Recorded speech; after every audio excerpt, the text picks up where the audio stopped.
À Pointe-d'Imier, ce jeudi 27 août, les indépendantistes ont organisé une journée d'information suivie d'une marche qui les a menés de la mairie à la subdivision pour y déposer un cahier de revendications auprès du représentant de l'État. Plus d'une centaine de personnes ont répondu présentes à l'appel, comme Solange, originaire de Touo. Moi, je suis venue aujourd'hui, c'est parce que voilà, je suis militante du PALICA et puis ça nous concerne ce qui se passe dans le pays et puis c'est quand même l'avenir de nos enfants. Voilà. Cette manifestation a été l'occasion de soutenir la doctrine Nickel qui est, selon les indépendantistes, remise en cause par les rouleurs et les mineurs en grève.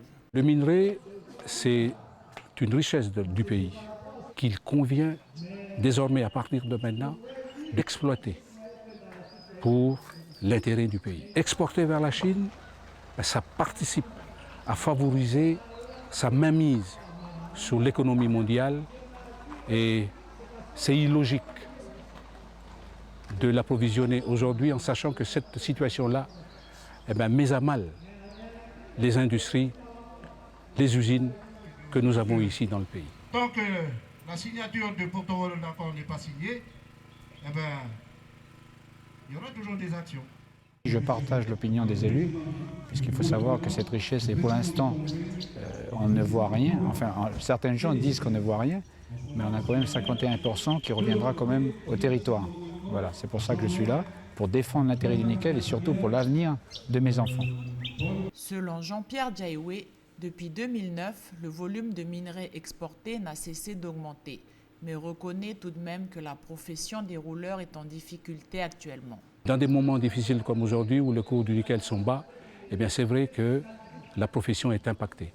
Mais après ces périodes de chute, il y a une période où les cours du nickel remontent et il suffit simplement de trouver les moyens au niveau du pays de passer ce cap difficile. Pour les indépendantistes, les solutions sont dans la discussion et dans la communication pour préparer au mieux la population vers la sortie des accords de Nouméa.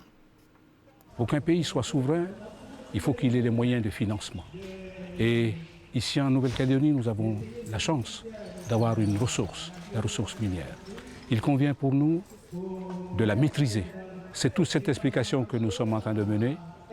C'est aussi mobiliser nos populations pour dire qu'il y a des enjeux importants dans la préparation de la consultation de sortie de l'accord de Nouméa.